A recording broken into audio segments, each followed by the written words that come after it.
ನಮಸ್ಕಾರ ಸ್ನೇಹಿತರೆ, ಜುಲೈ ತಿಂಗಳು ಇವರಿಗೆ ತುಂಬಾನೇ ಲಕ್ಕಿ. ತಿಂಗಳಾದ್ಯಂತ ಭರ್ಜರಿ ಅದೃಷ್ಟ. ಇನ್ನು ಕೆಲವೇ ದಿನಗಳಲ್ಲಿ ಜುಲೈ ತಿಂಗಳು ಆರಂಭವಾಗಲಿದೆ. ಈ ತಿಂಗಳು ಕೆಲವು ರಾಶಿಯವರಿಗೆ ಬಹಳ ವಿಶೇಷವಾಗಿ ಮತ್ತು ಅತ್ಯುತ್ತಮವಾಗಿರಲಿದೆ. ಇವರಿಗೆ ಹೆಚ್ಚು ಧನ ಲಾಭ ಮತ್ತು ವೃತ್ತಿ ಜೀವನದಲ್ಲಿ ಪ್ರಗತಿ ಲಭಿಸಲಿದೆ. ಜುಲೈ ತಿಂಗಳಲ್ಲಿ ಯಾವ ರಾಶಿಗಳ ಅದೃಷ್ಟವು ಹೊಳೆಯಲಿದೆ ಎಂದು ತಿಳಿದುಕೊಳ್ಳೋಣ. ಬನ್ನಿ ಸ್ನೇಹಿತರೆ, ಅದಕ್ಕೂ ಮುಂಚೆ ನೀವಿನ್ನು ನಮ್ಮ ಚಾನಲ್ಗೆ ಸಬ್ಸ್ಕ್ರೈಬ್ ಮಾಡದೆ ನೋಡ್ತಾ ಇದ್ರೆ ದಯವಿಟ್ಟು ನಮ್ಮ ಚಾನಲ್ಗೆ ಸಬ್ಸ್ಕ್ರೈಬ್ ಮಾಡ್ಕೊಳ್ಳಿ ಸ್ನೇಹಿತರೆ. ಹಾಗೆ ವೈದಿಕ ಜ್ಯೋತಿಷ್ಯದಲ್ಲಿ ನಂಬಿಕೆ ಇದ್ದರೆ ಈ ವಿಡಿಯೋಗೊಂದು ಲೈಕ್ ಕೊಟ್ಟು ನಿಮ್ಮ ಆತ್ಮೀಯರಿಗೂ ಶೇರ್ ಮಾಡಿ. ಮೊದಲನೆಯದಾಗಿ ಮೇಷರಾಶಿ. ಮೇಷರಾಶಿಯವರಿಗೆ ಜುಲೈ ತಿಂಗಳು ಶುಭವನ್ನುಂಟು ಮಾಡಲಿದೆ. ಈ ತಿಂಗಳು ನಿಮಗೆ ಹೊಸ ಹೊಸ ಅವಕಾಶಗಳು ಲಭಿಸಲಿದೆ.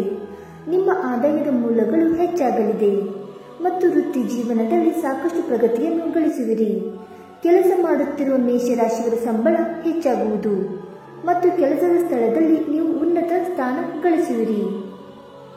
ಎರಡನೆಯದಾಗಿ ಸಿಂಹರಾಶಿ. ಜುಲೈ ತಿಂಗಳು ಸಿಂಹರಾಶಿಯವರಿಗೆ ಅತ್ಯುತ್ತಮವಾಗಿರಲಿದೆ. ಈ ತಿಂಗಳು ನಿಮಗೆ ಕೆಲಸಕ್ಕೆ ಸಂಬಂಧಿಸಿದಂತೆ ಉತ್ತಮ ಅವಕಾಶಗಳು ಲಭಿಸುವುದು ಮತ್ತು ನಿಮ್ಮ ಕೆಲಸವನ್ನು ಜನರು ಮೆಚ್ಚುವರು. ಈ ತಿಂಗಳು ಮನೆಯವರೊಂದಿಗೆ ಉತ್ತಮ ಸಂಬಂಧವನ್ನು ಹೊಂದುವಿರಿ. ಹೂಡಿಕೆ ಮಾಡಬೇಕೆಂದಿರುವ ಸಿಂಹರಾಶಿಯವರಿಗೆ ಜುಲೈ ತಿಂಗಳು ಉತ್ತಮವಾಗಿರಲಿದೆ. ಮೂರನೆಯದಾಗಿ ಮಕರ ರಾಶಿ.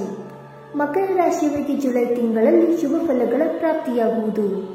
ಈ ಅವಧಿಯಲ್ಲಿ ನಿಮ್ಮ ಗೌರವ ಮತ್ತು ಖ್ಯಾತಿ ಹೆಚ್ಚಾಗಲಿದೆ. ಈ ತಿಂಗಳು ನೀವು ಧಾರ್ಮಿಕ ಕಾರ್ಯಗಳಲ್ಲಿ ಹೆಚ್ಚು ಆಸಕ್ತಿ ಹೊಂದುವಿರಿ ಮತ್ತು ಹೆಚ್ಚು ಹಣ ಗಳಿಸುವಿರಿ. ಈ ಸಮಯವು ನಿಮ್ಮ ಮನೆಯವರಿಗೆ ಉತ್ತಮವಾಗಿರಲಿದೆ. ನಿಮ್ಮ ಗಮನ ಮತ್ತು ಸಮಯ ನಿಮ್ಮ ಮನೆಯವರಿಗಾಗಿ ಮೀಸಲಿಡುತ್ತೀರಿ ಮತ್ತು ಅವರ ಎಲ್ಲ ಅಗತ್ಯಗಳನ್ನು ಪೂರೈಸುತ್ತೀರಿ. ಇನ್ನು ಕೊನೆಯದಾಗಿ ಮೀನರಾಶಿ. ಜುಲೈ ತಿಂಗಳಲ್ಲಿ ಮೀನರಾಶಿಯವರ ಅಪೂರ್ಣ ಕೆಲಸಗಳು ಪೂರ್ಣಗೊಳ್ಳಲಿದೆ ಮತ್ತು ನಿಮ್ಮ ಅದೃಷ್ಟ ಹೆಚ್ಚಾಗಲಿದೆ. ನಿರುದ್ಯೋಗಿಗಳಾಗಿರುವ ಮೀನರಾಶಿಯವರಿಗೆ ಈ ತಿಂಗಳು ಉತ್ತಮ ಉದ್ಯೋಗಾವಕಾಶಗಳು ಲಭಿಸುವುದು. ನಿಮ್ಮ ಜೀವನದಲ್ಲಿನ ಎಲ್ಲ ಸಮಸ್ಯೆಗಳಿಂದ ಈ ತಿಂಗಳು ಮುಕ್ತಿ ಹೊಂದುವಿರಿ.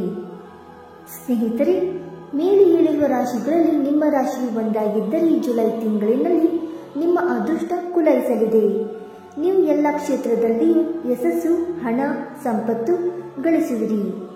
ಸ್ನೇಹಿತರೆ, ಈ ಮಾಹಿತಿ ನಿಮಗೆ ಇಷ್ಟವಾಯಿತಾ? ಇಷ್ಟವಾಗಿದ್ದರೆ ವಿಡಿಯೋಗೊಂದು ಲೈಕ್ ಮಾಡಿ, ಶೇರ್ ಮಾಡಿ. ಹಾಗೆ ನಿಮ್ಮ ಅನಿಸಿಕೆ ಮತ್ತು ಅಭಿಪ್ರಾಯಗಳನ್ನು ತಪ್ಪದೇ ಕಮೆಂಟ್ ಮೂಲಕ ತಿಳಿಸಿ ಸ್ನೇಹಿತರೆ. ವಿಡಿಯೋ ನೋಡಿದ್ದಕ್ಕಾಗಿ ಧನ್ಯವಾದಗಳು. Thank you so much.